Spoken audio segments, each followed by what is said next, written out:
Hello, and thank you for joining us today. My name is Gina Konstantakopoulos, and I'm with Matter. Here to tell you a little bit about the Paratus Digital Health Accelerator, part of the BARDA Accelerator Network hub for digital health and our non-dilutive funding opportunity. Before we get started, I'll just step you through our agenda for today's conversation. I'll start off with a brief Matter overview, telling you a little bit about us. I will then move on to talk a little bit about the Paratus Digital Health Accelerator and some of the work we're doing there. Importantly and significantly, I think for the most of you joining us, we'll talk about the non-dilutive funding opportunity and what it entails, and we'll reserve some time at the end of today's conversation for Q&A. For those of you on the call, you'll notice that this is set up as a webinar, so you are not on screen and you are not able to come off mute. However, at the bottom of your screen, you should see a Q&A function. If throughout this session today you have questions, please drop them in there. That's what we will reserve time at the end to step through. Additionally, we will share with you an email, paratus@matter.health, throughout the program, where if you have additional questions or would like to set up time in the next day or two to step through some individual concerns, we can do so. With that, I'm going to tell you a little bit more about us here at Matter. So we're a healthcare incubator and innovation hub founded in 2015, really around the vision to improve the pace of change in healthcare. We really are focused on innovation and believe that the best way to do and create innovation in the healthcare scene is through collaboration. And really in service of that, we do three things. We incubate startups. We host a lot of events to bring together thought leaders, both public and private.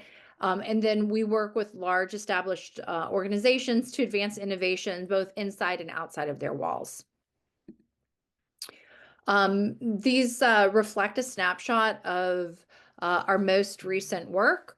So we really work with startups across many different kind of focus areas, but the majority of the companies we work with are in the digital health space.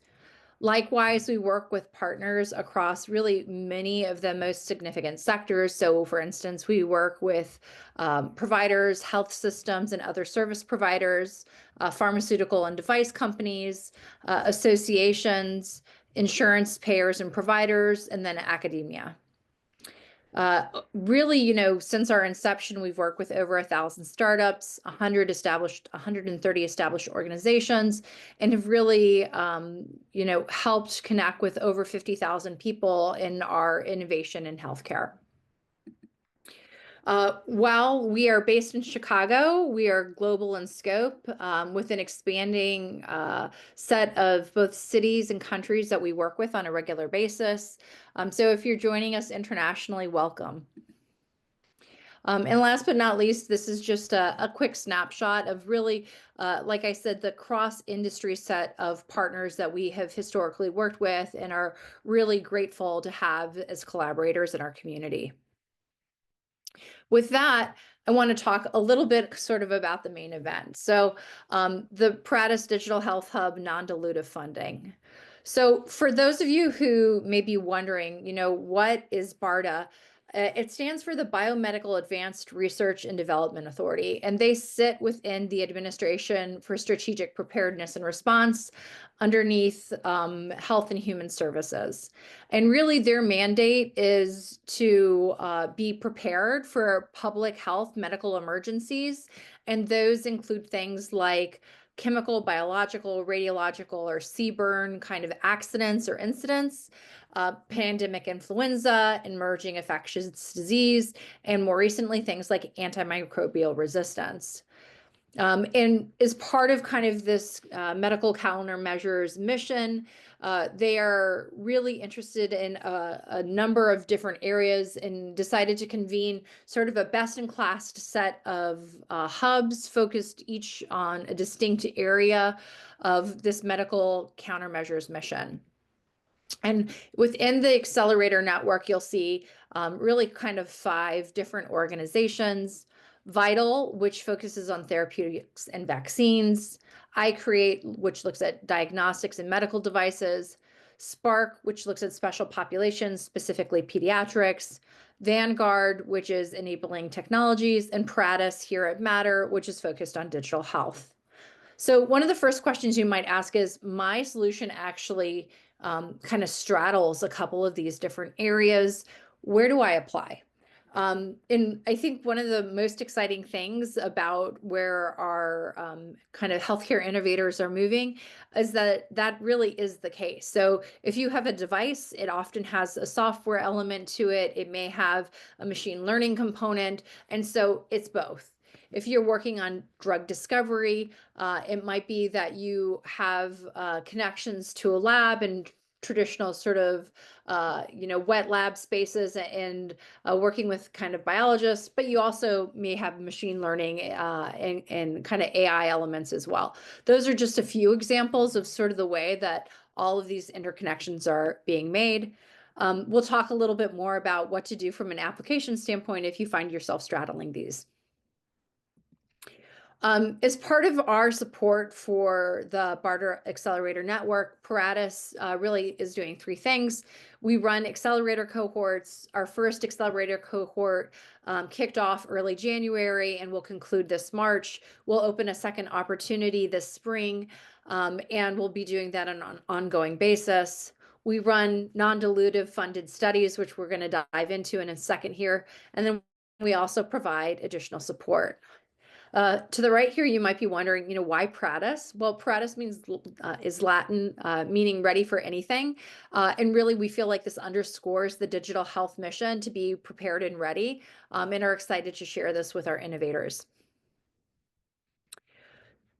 Talking a little bit more about the non-dilutive funding process, really there's multiple steps. And for those of you who've already visited our landing page, this will look familiar. For those of you who have not yet been there, I recommend that you take a stop. It's also how you will get to the application button.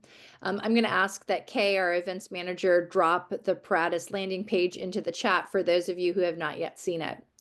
But to really unpack our timeline, preliminary applications will be due this Friday, January 31st at midnight or 11:59 Central Standard Time. So that's the application window. After the initial application that you submit, we'll review those, score those across Matter, BARDA, and subject matter experts, and select a subset of those to complete a full application, including milestones and budgets by the end of February. From that point, it's going to be a very collaborative process. So we'll be working directly with each of the companies selected to really better understand the projects that have been proposed, ensure that the milestones and budgets are in alignment, and then work on contracting and execution. Those will begin in March, but may start later in the year. So for instance, your project might begin in June and have a different footprint, but this is kind of the baseline timeline for the different elements. Moving ahead, and again, I invite you to visit the landing page. There are several really areas of interest and technologies of interest. So we're looking at technologies that enhance clinical trials, including things like patient recruitment, clinical trial management, etc. We're looking at at-home digital diagnostics and telemedicine. We're looking at digital twin technologies, novel approaches to collect, process, evaluate, and validate real-world evidence, and then integrated capabilities to assist in assessing, diagnosing, and treating those chemical, biological, radiological, and nuclear accidents or events. There's a little bit more nuance within the webpage, but I wanted to provide just a quick snapshot. What I would say is it's really important that your solution ties to at least one of these areas.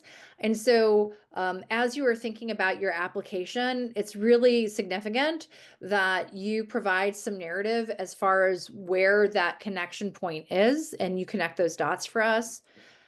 Additionally, I would say, look at and see a little bit more about these descriptions.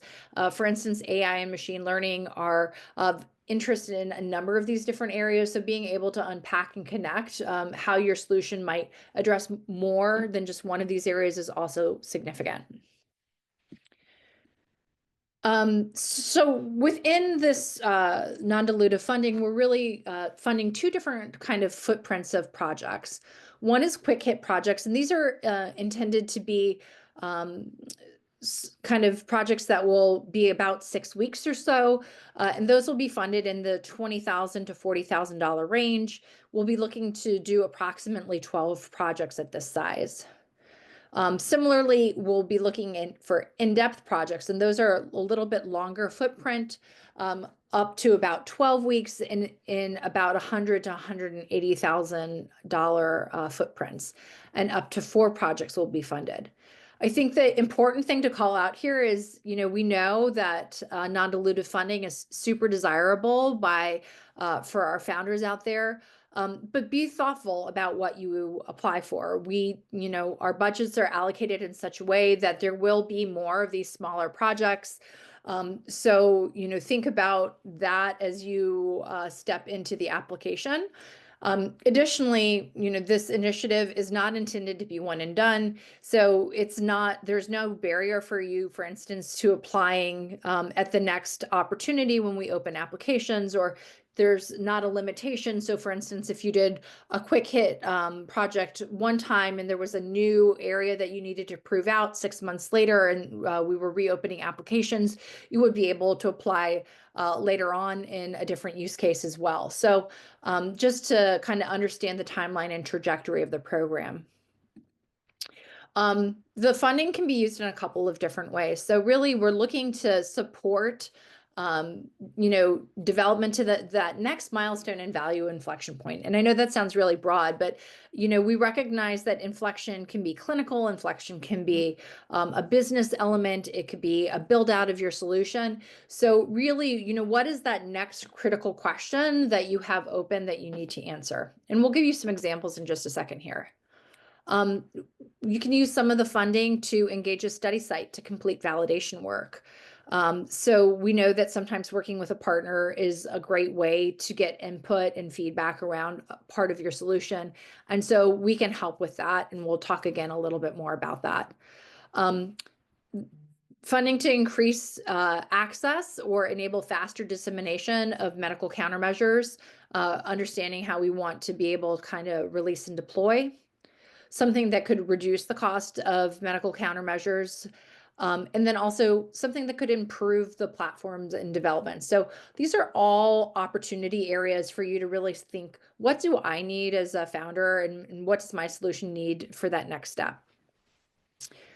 Within the website, you'll also find this. These are just examples of different kinds of study pathways. So everything from technical assessments, which might be testing security features or interoperability features, to clinical feedback. So for instance, doing a focus group with clinicians around some of the kind of elements of your solution, or doing a workflow test.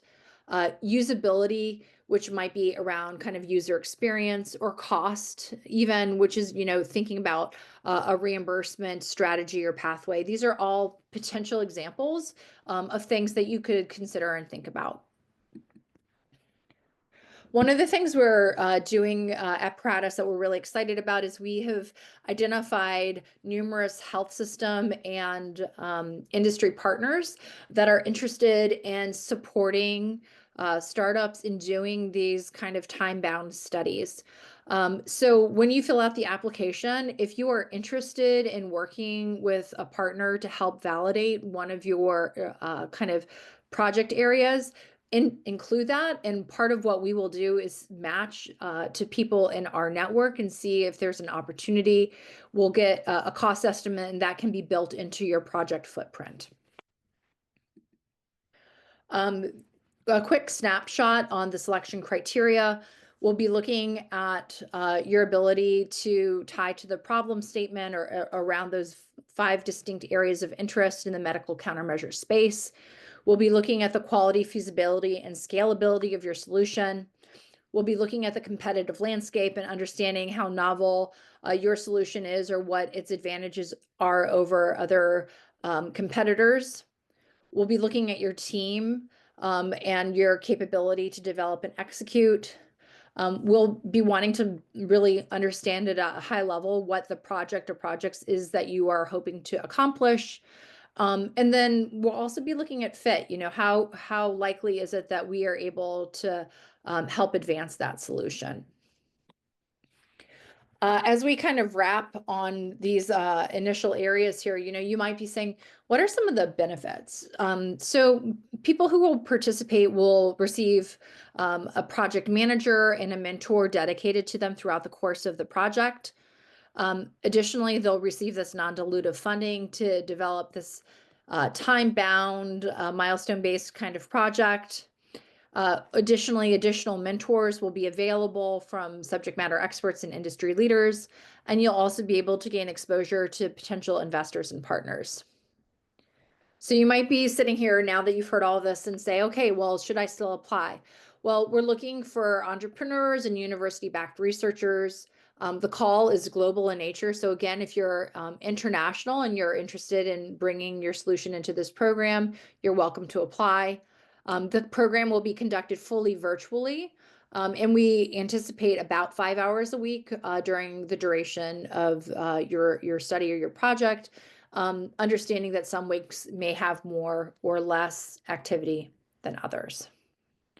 At this point, I'm going to pause and pivot over to the questions and take a look to see what we have here. All right. All right. So the first question I see is from Anonymous, and it says, when submitting this initial application, if we have a study site partner, what information should we include regarding the study site partner or evaluation process we intend to do? Scope of the project with them. Yeah, that's right. I mean, if you are able to share the name of the existing partner, that would be helpful.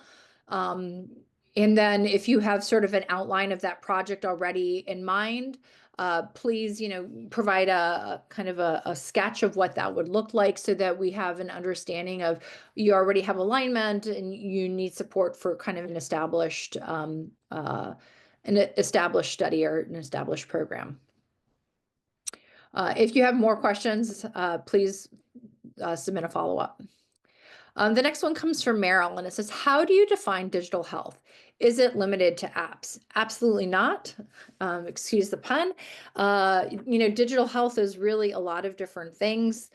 Sometimes this can be a backend system. Sometimes, this is an element of programming. This could be a landing page, a website. It could be an interface. Digital health is, I think, fairly expansive in its definition and footprint. What I encourage you to do is, as you are filling out the application, depending on what type of solution you have, make sure that you're providing that in the narrative. For those of you that straddle solutions, and I use the example of device, if you're looking to do something that's like a hardware test or you're developing the MVP, that might be something where we pass over to one of our sister hubs. If you're looking at the software that controls the device or some sort of interface, that would fall sort of more within our realm. We are actively reviewing and routing. So if you come in through the Paratus application and we find that you are actually more suitable for one of the other hubs or programs, we're working as sort of a net effect to flag and share that information. So I would encourage you to still apply. If you have specific questions, feel free to email Paratus at matter.health and we can speak one-on-one. Is the funding timeline affected by the new government executive orders? As of right now, projects that are in motion, we've been, are going to continue in motion. We're waiting to see, like everyone else, what the impacts will be. But as of right now, we're continuing forward. The next question is from anonymous attendee. If we have a study site partner, do we need to include this in the budget, or is the study site evaluation separate from a budget we are submitting? So what I would suggest is if you have a budget line item for an existing partner, I would include that. That said, there is the opportunity that we could collaborate with that and cover some of that cost. So that will be part of, if you are invited to kind of the secondary application, and then that kind of ongoing fit process that we can dive in and discuss. There's kind of a lot of dependencies there, including the location of that site, kind of, other factors like contracting, etc. Next question is from Tarane. Does that mean we have most of Friday to finish the application? Great question. Yes, that means you have most of Friday to finish the application. Next question. Did Gina reference another cohort application opportunity for the spring? I did reference we're going to open up another accelerator in the spring. So there will be that. I don't know the focus of the interest areas for that as yet.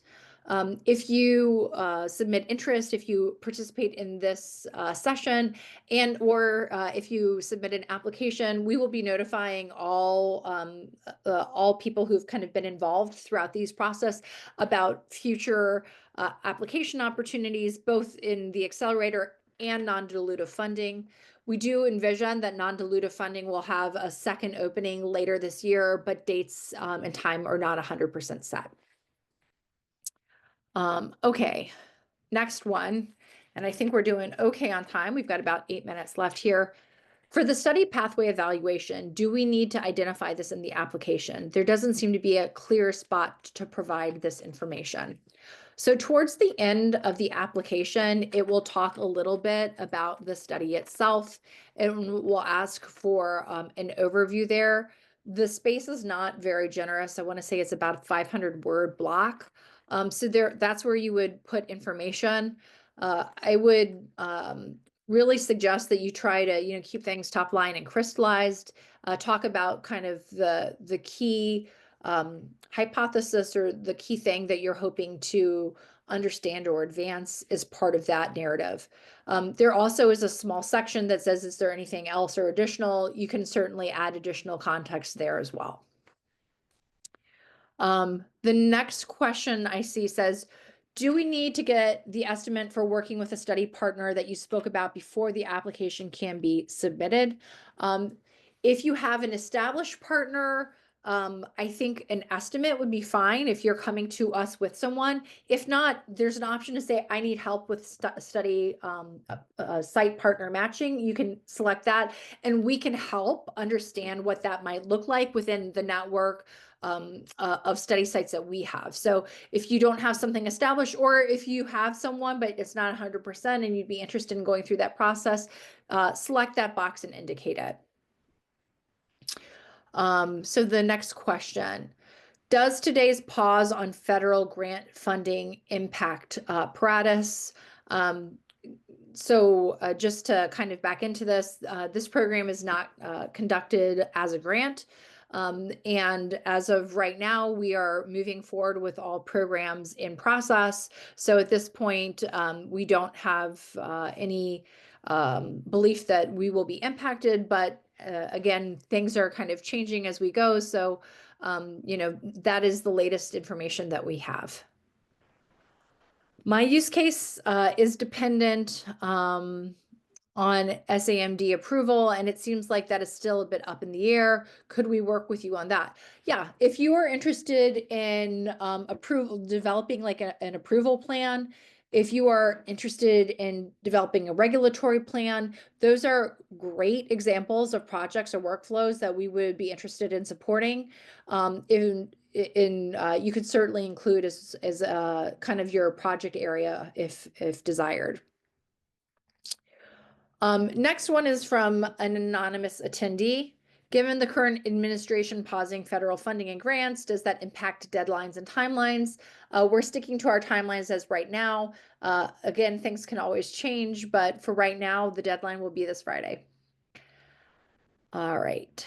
Follow-up question. You mentioned that you have provider systems. Do you need to get that going before submitting the app? Hopefully I've been clear that no, you don't need to get that going before you submit the application. That's part of the benefit of collaborating with the Paratus team, is that we have kind of this network of potential sites that we can do matching against. Next question from Marita. What if you are still in the process of closing a study site partner? If you do not yet have a solid kind of match, please indicate that you may need support in that area, and that can be part of the ongoing discussion. Can we go beyond 12 weeks for a project, say 6 months? Not right now. Right now, we're really looking at these discrete time-bound studies. That said, we do understand that there will be some time at the onset and some time at the conclusion of each one of these projects to kind of ramp up and get alignment around, contracting and requirements and things of that nature. So while the projects themselves are designed to be either up to 6 or up to 12 weeks, there is some room on either side of that to kind of ramp up and close down. What information is needed for registration? I am not 100% sure. Hi, Mosen. Nice to see you or see your words. If you mean for the application, you'll need to go into the application, and there are a variety of different traditional fields there. Next question. If we don't have a site partner, will that be taken out of the funding?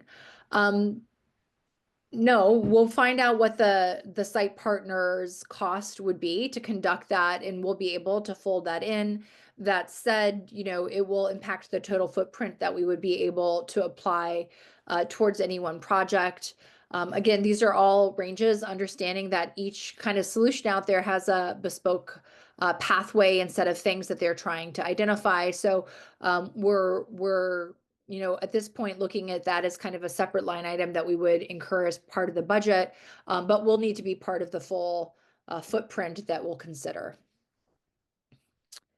Lots of questions still going. As a reminder, Paratus@matter.health is our email. Again, I'll ask Kay if you could drop that into the chat so that you all can reference that if you have follow-up questions or if we don't get to these. I'll be just a couple more minutes here, and I can go a few minutes over. How many applications do you typically receive? That's a great question. This is our first time running non-dilutive funding for this program, so I don't know. Believe it or not, founders tend to submit everything on the last 2 days, and seeing how we're 4 days out, I have a guess, but I would just say apply. We really think this is a great opportunity to get into the funnel or the pipe for this program. And again, we'll be, evaluating all applications. Are the deadlines for iCreate and other subjects the same as Paratus? Unfortunately not. They are actually we're all working on independent and overlapping timelines. For instance, Spark, the Pediatrics Hub, is currently accepting accelerator applications through February 10th. So each one of the different hubs is running different initiatives in different programs at different times. I encourage you to visit the BARDA landing page where they talk about the BARDA Accelerator Network to see links to the other sites. You can also find links to those sites on the Matter site as well. And if there's another hub that you're interested in, I'm happy to make an introduction if you feel it might be more suitable. Is having project manager mentor required? Yes, it is. We provide that to you as part of the kind of apparatus around the program, and that's in part so that we can help monitor things like paperwork, reporting, and other projects. We also want to ensure that things are moving even across bespoke projects in a similar fashion. And the mentors have all been trained and advised around how to provide kind of that ongoing support. So that will be part of all programs. So the next question. Are digital health solutions geared towards mental health appropriate for this program? For instance, if the focus were on helping people to deal with the trauma in the event of a health emergency? Unfortunately, the answer for this is no. Really, the medical countermeasures that we're looking for are intended to be either diagnostic, predictive, kind of at the onset, or in the kind of the immediate management of those things.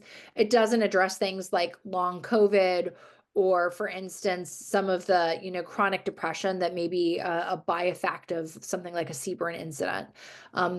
There are other parts of Health and Human Services and other programs that do have footprints associated with that, but for this particular program, that is not a fit. Next question. How is internal personnel line items perceived? I.e., can we cover some of the costs of our team to complete the project? Yes, you can. You can include some costs for your team within the budget footprint and the project footprint, as well as external costs.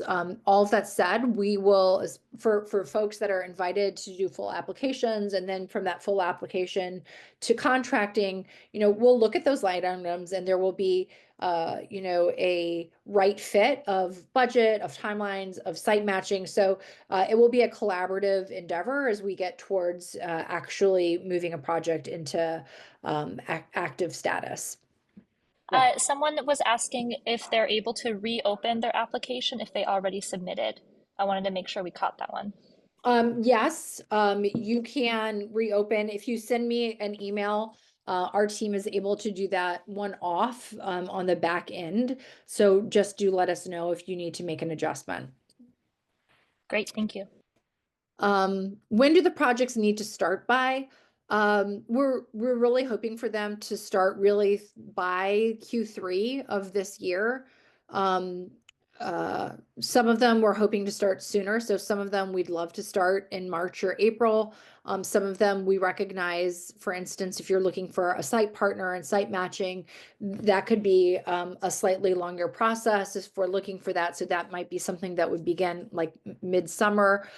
So, there is not necessarily a specific deadline. If you do get invited to kind of that secondary full application, there will be a timeline element to that we will evaluate and collaborate on. Can I submit 2 applications for 2 different studies? No.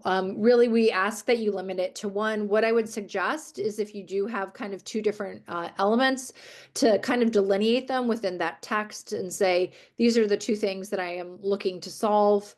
I recognize that there's not a lot of room there, but as best you can to be concise and to share out what those kind of key points are, that would be helpful. Next question from Meryl. We want to prepare for a pre-submission meeting with the FDA. Is this suitable for consulting for a biostatistician for a pre-submission meeting? Yes, that's a great example of something that could be a fit, especially for FDA process. That's a good project application. All right, I'm going to take 3 more questions, and then I will ask that the balance of them come through. Anonymous attendee, are we automatically considered for both a larger and smaller projects? We could flex our initiative to both. I suggest if you could be either you select the larger and then within the narrative for that larger project, indicate my project could be broken into smaller pieces and then what the components are. So if it's a situation where it could be smaller or larger, I suggest you apply for the larger and indicate very clearly what those smaller objectives might be. Colette, are digital health solutions geared towards mental health appropriate if the focus were on helping people with trauma? I think I just answered that one. Is AI-enabled triaging mental health patients fine? Again, I think mental health is not traditionally part of that. If you're thinking something like CBRN, like some sort of traumatic event, again, that's seen as not necessarily the physical, that's sort of seen as like the long tail of the project. But that said, if there's something specific that I'm missing in this question, please feel to email me and I'd be happy to kind of parse out your particular solution if I might not be fully understanding the question. Can a project address a combination of market cost and product enhancement concurrently? Yes, you can certainly look at multiple things, but they would need to kind of each have distinct milestones within the project or distinct outcomes. So you would need to be able to accomplish that within kind of that 6-week or 12-week footprint as kind of key outcomes within it. So if you have different things that you're interested in. I would just be intentional about how you package them. I think I may have gotten towards the end here. Last question I see here, or the last two questions. Are there any red flags that you can call out for different sections of the application? One is explain how you fit to the 5 categories, one of the categories, and then explain how this project will help advance your solution. I think my recommendation is be clear and direct. And if you're, for instance, coming from another area, another solution, and it's not a bullseye for some of these areas, your narrative has to be the connective thread for us. We can't expect to be able to parse all of that on our own. Thank you for your attention. I appreciate it. I see there are still a few more questions. Please follow up via email. We really appreciate everyone attending today. And for those of you who are going to apply, good luck. Thank you so much. We look forward to seeing your applications.